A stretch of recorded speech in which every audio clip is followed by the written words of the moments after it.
The steel shackles dug into Penelope Zimmerman's wrists as her stepbrother Franklin dragged her down the dusty main street of Mineral Point, Wisconsin.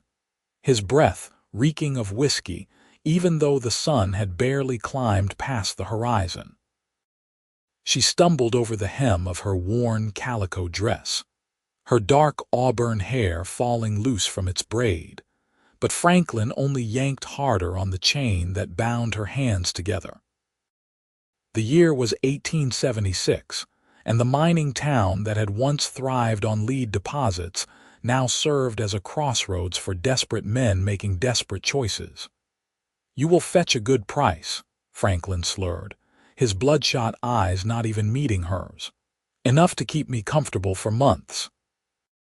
Penelope's throat tightened with rage and terror in equal measure. "Mother would be ashamed of what you have become. She trusted you to care for me after she passed. Your mother left me nothing but debts and a useless girl to feed," he spat. "Consider this payment for 3 years of keeping a roof over your head." They stopped outside the saloon, where a crowd had already gathered for what Franklin had advertised in crude handbills posted around town the previous night. Penelope recognized some of the faces from church, from the mercantile, from the streets she had walked freely just days ago. Now they looked at her with pity, curiosity, or something darker that made her skin crawl. A makeshift platform had been erected in front of the saloon. Franklin shoved her toward it, and she climbed the steps with her head held high despite the tears burning behind her eyes. She was 21 years old, an orphan twice over, and now this final humiliation. The morning air felt cold against her face, though the June sun promised heat later in the day. "Gentlemen," Franklin called out, his voice carrying across the crowd. "Here stands my stepsister, healthy and strong. She can cook, clean, and sew. She has been raised proper and knows her place. I am offering her contract of service to the highest bidder. Starting price is $50. Contract of service." The words were a thin veil over what this truly was. Penelope scanned the faces in the crowd, seeing miners still dusty from the night shift, gamblers who had likely been awake since yesterday, merchants calculating whether she would be worth the investment. Her stomach turned. $60, called a man she recognized as the owner of a brothel on the edge of town. 70, countered a prospector whose eyes traveled over her body in a way that made her want to disappear. The bidding continued, the numbers climbing higher, each one another nail in the coffin of her freedom. Penelope clenched her fists, the shackles biting deeper into her skin. She would not cry. She would not give Franklin or these men the satisfaction of seeing her break. Then a voice cut through the chaos, deep and steady. $200. Gold. The crowd fell silent. Penelope turned to see a man stepping forward from the back, tall and broad-shouldered, wearing trail-worn clothes and a hat pulled low over his eyes. He moved with the easy confidence of someone accustomed to danger, his hand resting casually near the revolver at his hip. As he drew closer, she could make out more details beneath the shadow of his hat. A strong jaw covered in several days of stubble, weathered skin from years in the sun, and eyes the color of storm clouds that fixed on Franklin with an intensity that made her stepbrother take an unconscious step backward. "That is a substantial offer," Franklin said, his voice taking on an oily quality. "But I think we should let the bidding continue naturally." "I was not asking," the stranger said quietly. He pulled a leather pouch from his coat and tossed it to Franklin, who caught it clumsily. The clink of gold coins was unmistakable. "Count it if you want. That is more than you deserve for what you are doing here." Franklin's fingers trembled as he loosened the pouch strings and peered inside. Whatever he saw there made his eyes widen. "I suppose we have a deal, Mr. Larkin Pierce," the man said. He climbed the steps to the platform in 2 long strides and stood before Penelope. Up close, she could see the weariness in his face, the lines around his eyes that spoke of hard years and harder choices. But there was something else there too, something that looked almost like anger on her behalf. "You have the key to those shackles."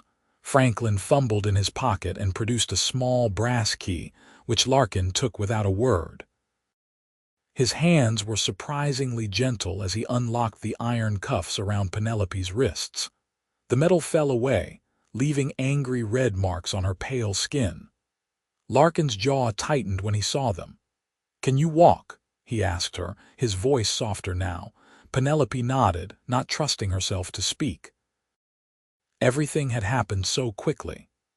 She had been sold like cattle, purchased by a stranger, and now stood free of her bonds but more uncertain than ever about what came next.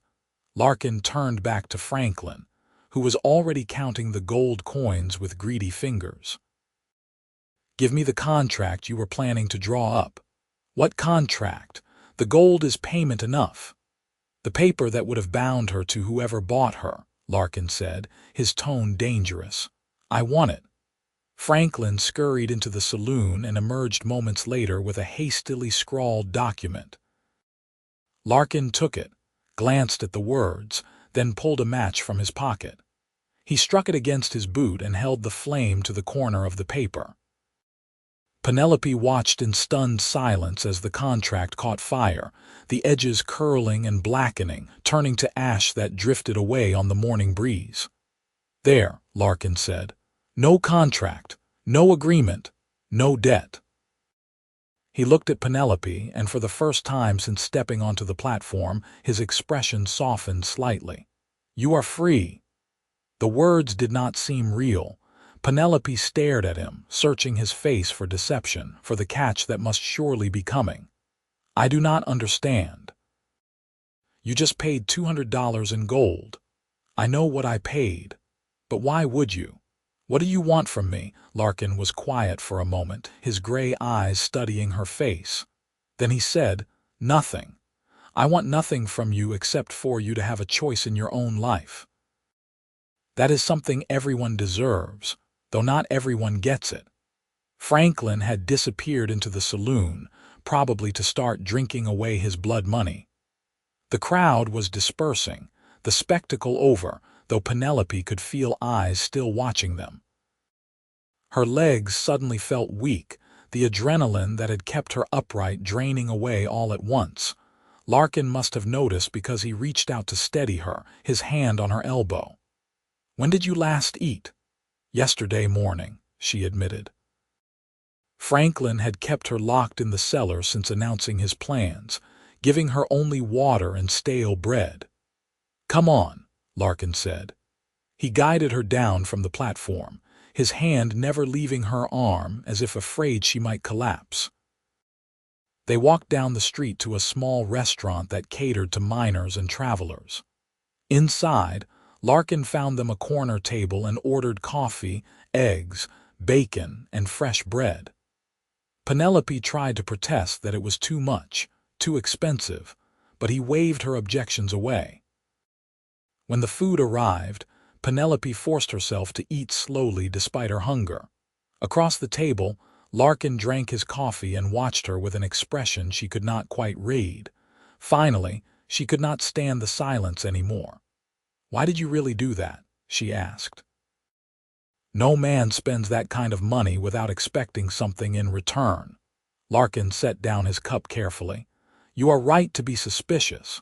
Trust is not something that should be given freely, especially not in your situation." He paused, seeming to choose his words with care. "I spent time in a place like you were headed, not as the property, but as someone who saw what happened to people who had no choices, no freedom. I swore then that if I ever had the means, I would not stand by and watch it happen again." "So this is about your conscience, maybe," he admitted. "Or maybe I am just tired of seeing people like your stepbrother profit from cruelty. Does the reason matter if the result is the same?" Penelope wanted to argue, to push back against this stranger who had upended her world in a matter of minutes. But the truth was, she did not know what to think or feel.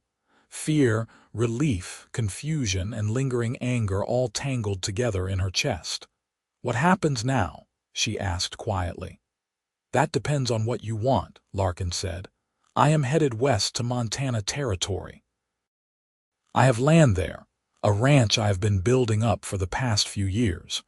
You are welcome to come with me. I can use help with the horses and the house, and I will pay fair wages. Or if you would rather stay here, I can help you find respectable work and a safe place to live. Or if you have somewhere else you want to go, I will give you enough money to get started."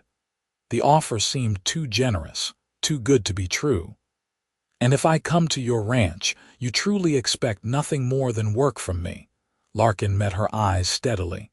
"I expect nothing more than work from you. You will have your own room, your own space. I am not in the business of forcing people to do anything they do not want to do." Penelope thought about Mineral Point, about the people who had stood in that crowd and watched her degradation without intervening. She thought about the small room she had occupied in Franklin's house, the years of scraping by on his charity while he drank away what little money came his way. There was nothing left for her here, but Montana Territory, that was unknown, that was possibility. "I will come with you," she said. "But I will earn my keep. I will not be beholden to anyone ever again." Something that might have been respect flickered in Larkin's eyes. Fair enough. They finished their meal in more comfortable silence. Afterward, Larkin took her to the general store and told her to pick out practical clothing for travel and ranch work. Penelope selected 2 sturdy cotton dresses, a split riding skirt, boots that actually fit properly, a wide-brimmed hat to keep off the sun, and a warm coat for cool evenings. She also chose undergarments, stockings, and a few other necessities, each selection made with care and awareness of the cost. But when she tried to put items back to save money, Larkin simply added them to the growing pile on the counter. "You will need these things," he said simply. "Montana Territory is not like Wisconsin. The weather is harder, the work is tougher. You need to be prepared." By the time they left the store, Penelope felt more like herself than she had in days. Clean clothes, proper boots, the promise of a new start somewhere far from Franklin and his cruelty. It almost seemed like a dream. Larkin's horse was stabled at the livery, a beautiful bay mare with intelligent eyes and a gentle disposition. "This is Sage," Larkin said, running his hand along the horse's neck. "She has been with me for 5 years, best horse I have ever had." "She is beautiful," Penelope said, reaching out tentatively. Sage snuffled at her palm and she smiled for the first time that day. "We will need to get you a horse as well," Larkin said. "Can you ride?" "I learned when I was young. My real father had horses before he died, but it has been years." "It will come back to you," Larkin assured her. He spoke with the stableman and after some discussion, brought out a sturdy roan gelding with a calm temperament. "His name is Russet. He is not fancy, but he is reliable and even-tempered. Good for getting back into riding." They spent the afternoon preparing for the journey. Larkin purchased supplies with the efficiency of someone who had done this many times before.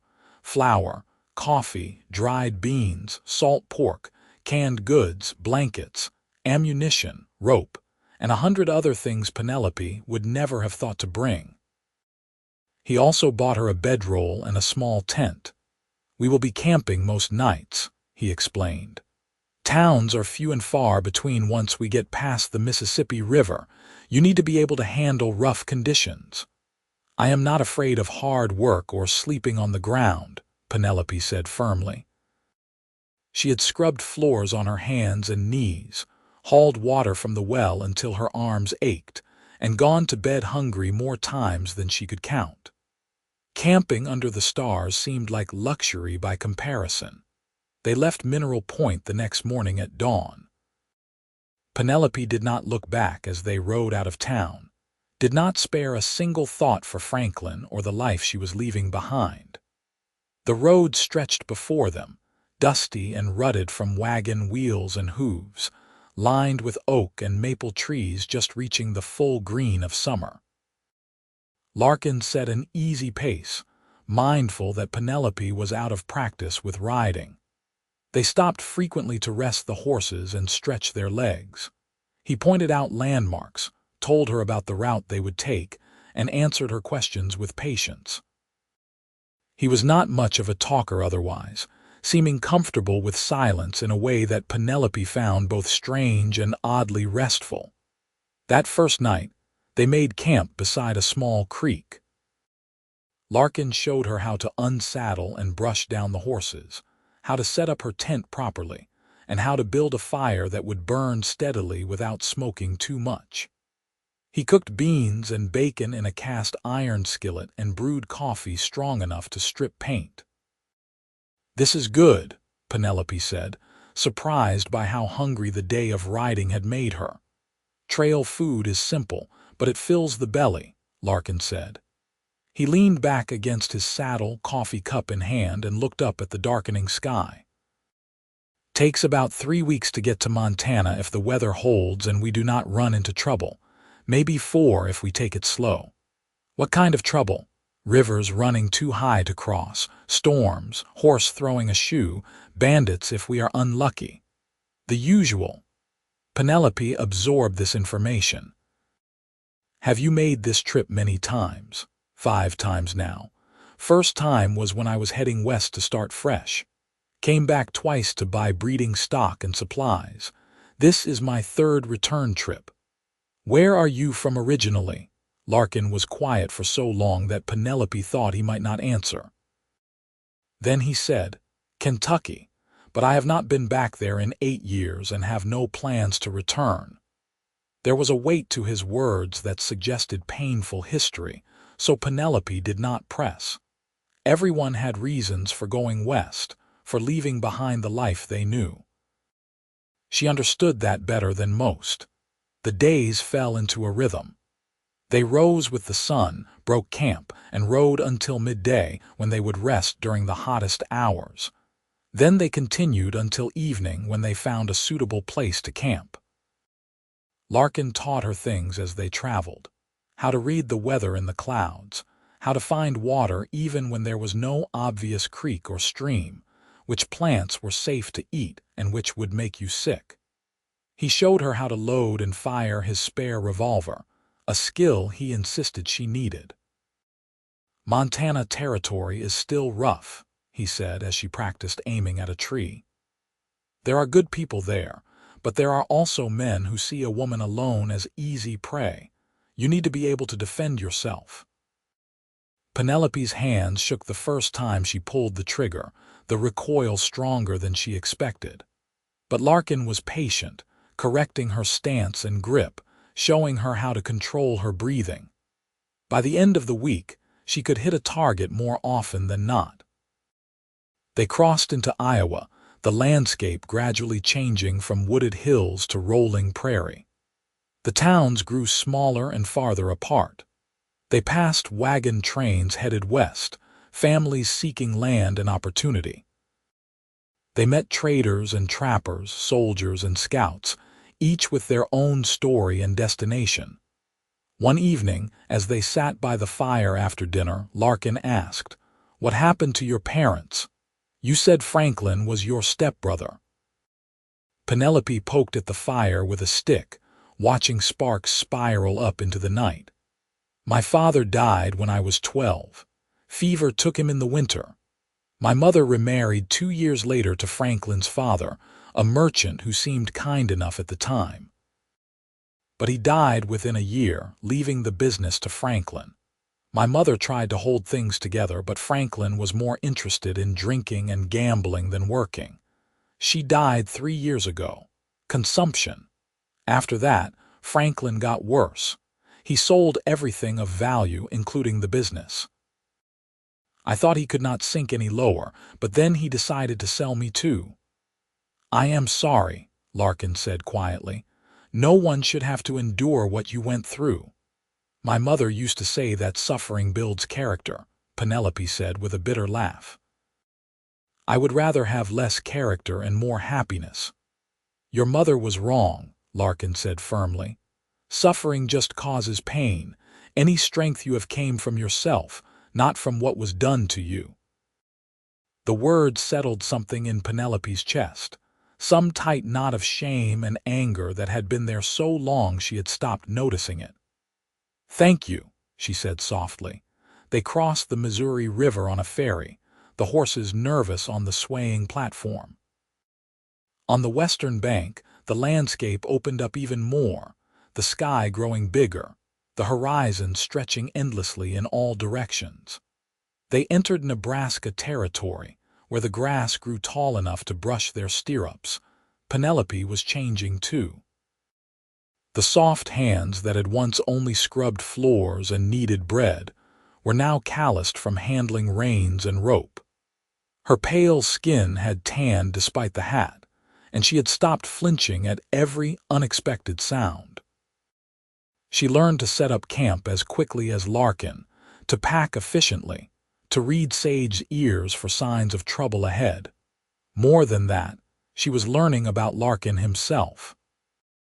She learned that he whistled tunelessly when he was in a good mood, that he could go entire days without speaking when something troubled him, that he had a dry sense of humor that caught her off guard and made her laugh.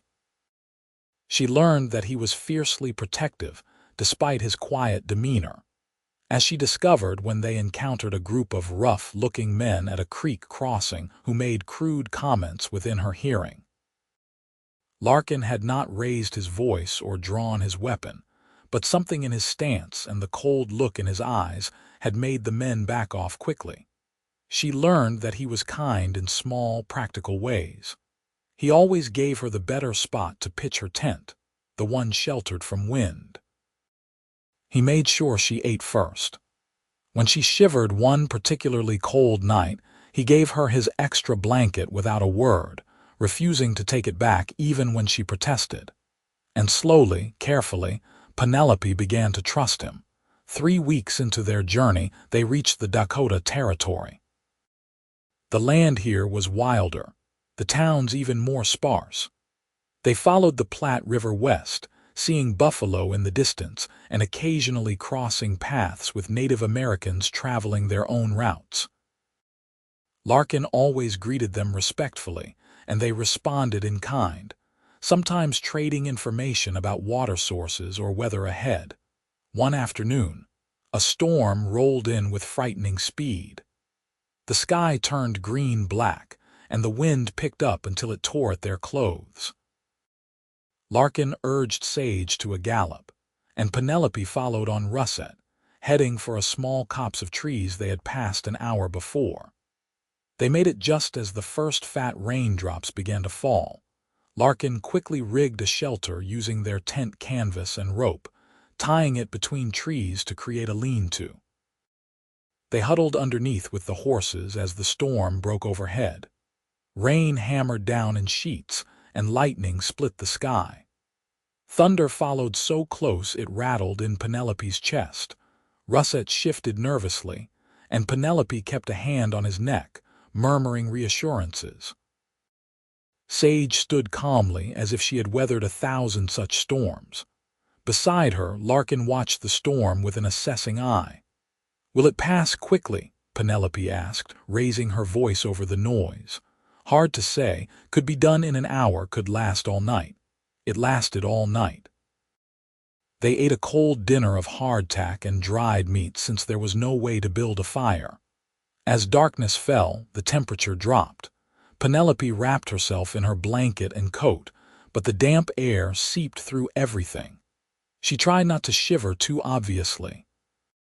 Without a word, Larkin moved closer and arranged his blanket so it overlapped with hers, creating a shared warmth. "Body heat is the best defense against cold," he said matter-of-factly. "If you are comfortable with this." Penelope hesitated only a moment before nodding. She was cold enough that propriety seemed less important than survival. She shifted nearer until their shoulders touched, and immediately felt the difference. Warmth radiated from him, and with the blankets creating a barrier against the wind, it became almost bearable. They sat like that in the darkness, listening to the rain and thunder. At some point, Penelope's head drooped onto Larkin's shoulder, and she was too tired to be embarrassed about it. She felt rather than heard his quiet chuckle, and then his arm came around her shoulders, pulling her more securely against his side. "Sleep if you can," he murmured. "I will keep watch." "You need to sleep too," she protested weakly. "I will rest later." "Sleep, Penelope." It was the first time he had used her given name rather than Miss Zimmerman. Something about hearing it in his low voice, feeling the solid warmth of him beside her, made her feel safer than she had in years. Her eyes drifted closed. She woke at dawn to find the storm had passed, leaving everything dripping and fresh. She was still tucked against Larkin's side, his arm around her, his head tipped back against the tree trunk in an uncomfortable-looking angle. He was asleep, finally, his face relaxed in a way she had never seen while he was awake. He looked younger like this, less burdened. Penelope carefully extracted herself without waking him and set about assessing the damage from the storm. Everything was soaked, but nothing had been lost or destroyed. She gathered twigs and branches that had some chance of burning once dried, and by the time Larkin woke an hour later, she had a small fire going and coffee brewing. He sat up with a wince, rolling his shoulders. "Morning." "Good morning. Coffee will be ready soon." Larkin looked at the fire, then at her, and something warm entered his expression. "Thank you." They did not speak about how they had spent the night, but something had shifted between them. The careful distance they had maintained was slightly smaller now, and neither of them seemed inclined to widen it again. The following days brought them into Montana territory. The landscape here took Penelope's breath away. Mountain ranges rose in the distance, their peaks still snow-capped even in summer. Valleys spread between them, lush with grass and wildflowers. Rivers ran clear and cold from mountain snowmelt. The sky seemed even bigger here, an endless blue dome overhead. "We are almost there," Larkin said one morning. "Another 3 days to my ranch." Penelope felt a flutter of nervousness. For weeks, the ranch had been an abstract concept, a destination but not quite real. Now it was close enough to touch, and she would finally see what her new life would look like. They passed through a small town called Silver Creek, where Larkin stopped to pick up supplies that had been waiting for him and to check if there was any mail. He introduced Penelope simply as his new hired hand, and if the shopkeepers were surprised by this, they kept it to themselves. Montana territory was still frontier enough that people did not ask too many questions about someone else's business. 2 days later, they turned off the main trail onto a smaller path that wound through a valley between two low mountains. Aspens grew thick here, their leaves shimmering silver-green in the breeze. A creek paralleled the path, burbling over smooth stones. "This is all your land?" Penelope asked, looking around in wonder. "Starting about a mile back," Larkin confirmed. 500 acres total. I was able to claim it when I first arrived and have been buying adjacent parcels when they become available. The ranch house is just ahead."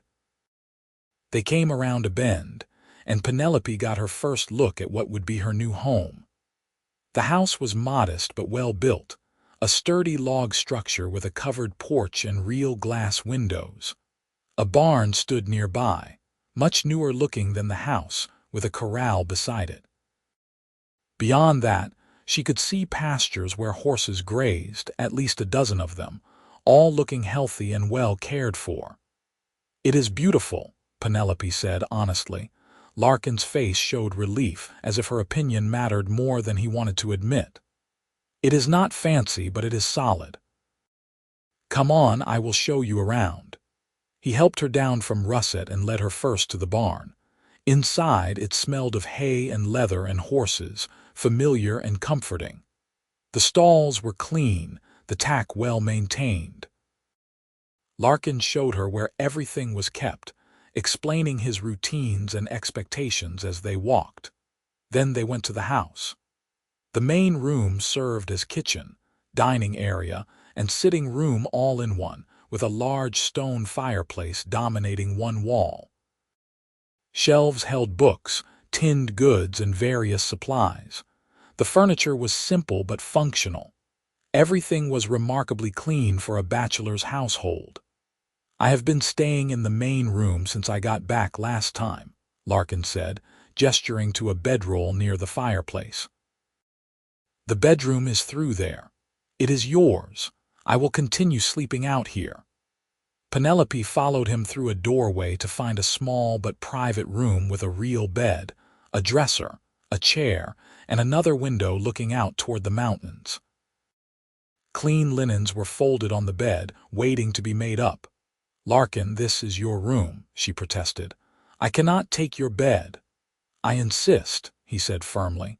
"You are entitled to privacy and comfort. I am comfortable enough with my bedroll, and I like being near the fire anyway. Please, Penelope." "Accept this." She wanted to argue further but could see the determination in his face.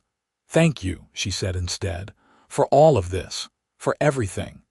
They looked at each other across the small room, something unspoken hanging in the air between them. Then Larkin cleared his throat and stepped back. "I will start unpacking the horses. Take some time to settle in. Tonight we can have a real meal, and tomorrow I will start showing you how things work around here." Over the following weeks, Penelope learned the rhythms of the ranch. She rose before dawn to help Larkin feed the horses and muck out stalls. She learned which horses had which quirks and personalities. There was Ranger, the black stallion who was Larkin's pride and joy, temperamental but magnificent. There was Daisy, a sweet-tempered mare who was due to foal in the fall. There was Scout, an old gelding who had been Larkin's first horse and now spent his days in semi-retirement. Penelope took over the cooking and housekeeping, but also insisted on learning the ranch work. Larkin taught her to work with the horses, to recognize signs of illness or injury, to mend fences and repair tack. She proved to be a quick learner, and her determination impressed him. In the evenings, after the work was done, they would sit on the porch and watch the sun set behind the mountains. Sometimes they talked about the ranch, about plans for the future. Sometimes they talked about small things, unimportant things, just enjoying each other's company. Sometimes they did not talk at all, simply existing in comfortable silence. Penelope found herself watching Larkin more and more.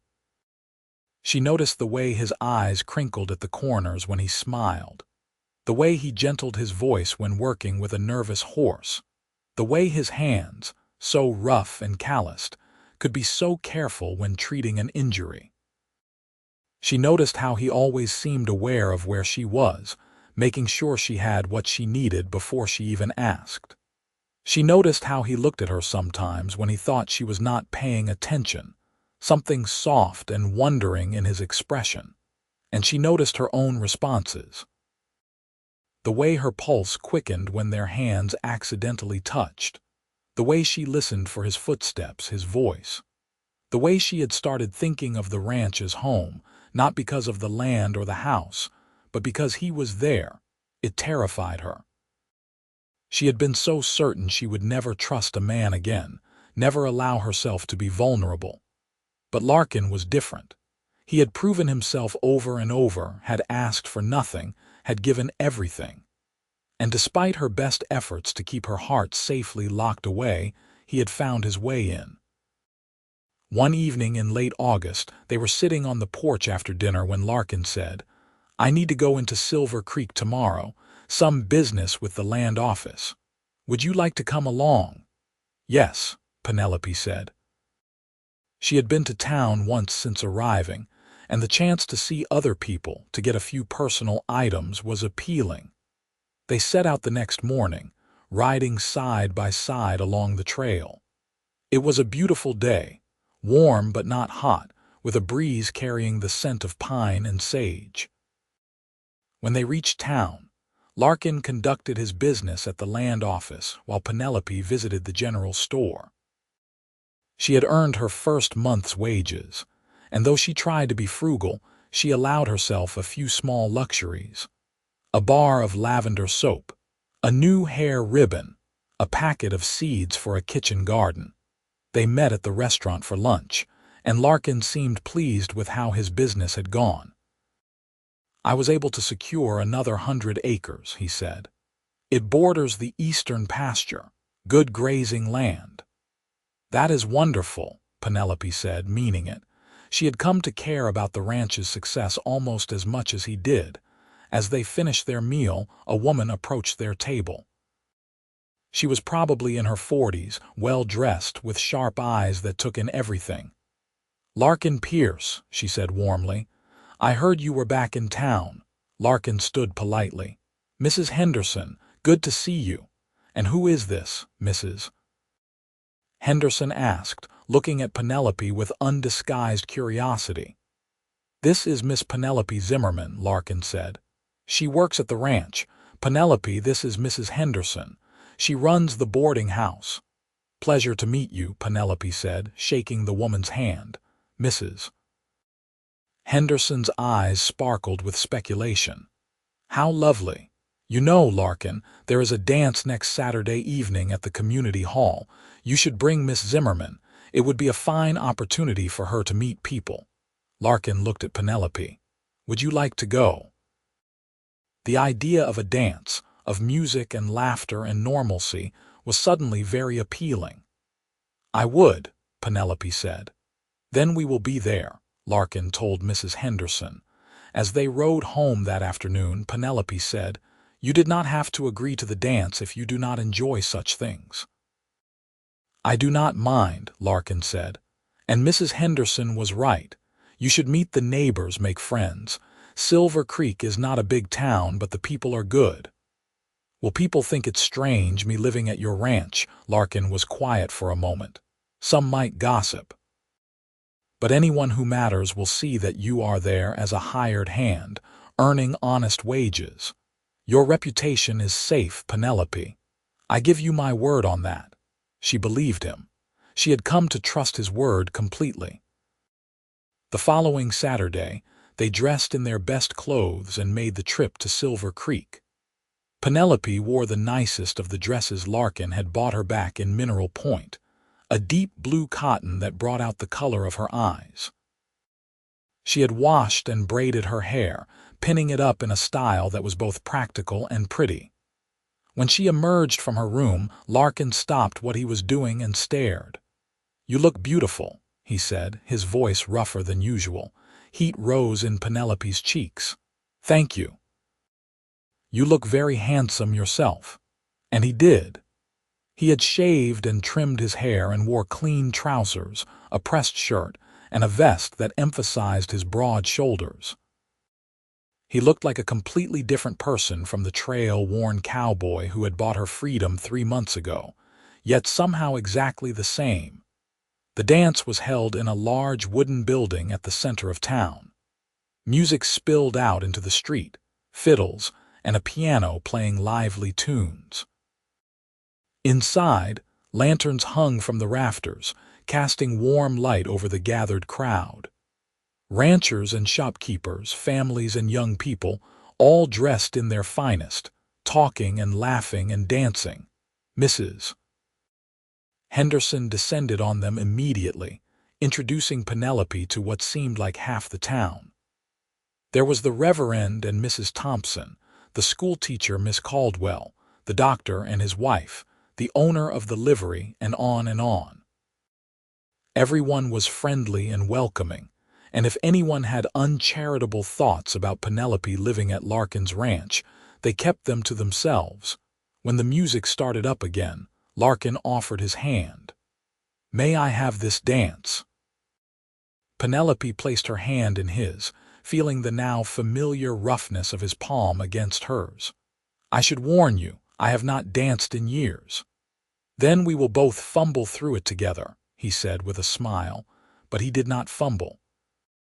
He led her through the steps with surprising grace, one hand at her waist, the other holding hers. Penelope found herself laughing as they spun across the floor, the other dancers whirling around them. For those few minutes, nothing existed except the music and the feeling of Larkin's hand on her back, and the way he looked at her like she was something precious. When the song ended, they were both breathless. Before they could leave the floor, another man approached and asked Penelope for the next dance. She glanced at Larkin, who nodded graciously and stepped back. And so she danced with the blacksmith, then the banker's son, then a young rancher from the next valley over. They were all polite, but none of them made her feel the way Larkin did. Between dances, she found herself looking for him in the crowd. He was easy to spot, tall and solid, usually standing near the wall with a cup of punch, watching her. Every time their eyes met, he smiled, and her heart did something complicated in her chest. Later in the evening, a slow waltz began. Penelope was standing near the refreshment table when Larkin appeared at her side. "One more dance before we head home?" he asked. "Yes," she said, perhaps too quickly. This dance was different. The music was slower, the movements more intimate. Larkin held her closer, and Penelope allowed herself to lean into him slightly. She could feel the warmth of him through her dress, could smell the soap he had used and something else uniquely him. Her hand rested on his shoulder, and she could feel the tension in his muscles, as if he was holding himself very still. "Are you enjoying yourself?" he asked quietly. "Very much." "Thank you for bringing me." "You do not have to thank me. I am glad to see you smiling and laughing. You deserve happiness, Penelope." She looked up at him, finding his gray eyes already on her face. "So do you, Larkin." Something flickered in his expression, some emotion too quick to name. His hand at her waist tightened fractionally, and for a wild moment, Penelope thought he might say something important, something that would change everything between them. But then the music ended, and the moment passed. They rode home in the moonlight, companionable silence between them. When they reached the ranch, Larkin saw to the horses while Penelope went inside to change. By the time he came in, she had put coffee on to boil and was sitting by the fire, reluctant to end the evening. Larkin poured himself a cup and sat in the other chair. "You made quite an impression tonight. I think half the unmarried men in the county will be finding excuses to visit the ranch in the coming weeks." "I am not interested in them," Penelope said before she could stop herself. Larkin looked at her, his expression unreadable. "No, no." Her heart pounded, but she forced herself to continue. "Larkin, I need to tell you something. These past months living here working with you, I have been happier than I thought possible after everything that happened. And it is not just about being safe or having a roof over my head. It is you. The way you treated me from the very beginning with respect and kindness. The way you make me laugh. The way you trust me with important work. The way you look at me sometimes when you think I am not watching." Larkin had gone very still. "Penelope, I know I have no right to feel this way," she rushed on. "I know you did not bring me here for this, but I cannot keep pretending any more.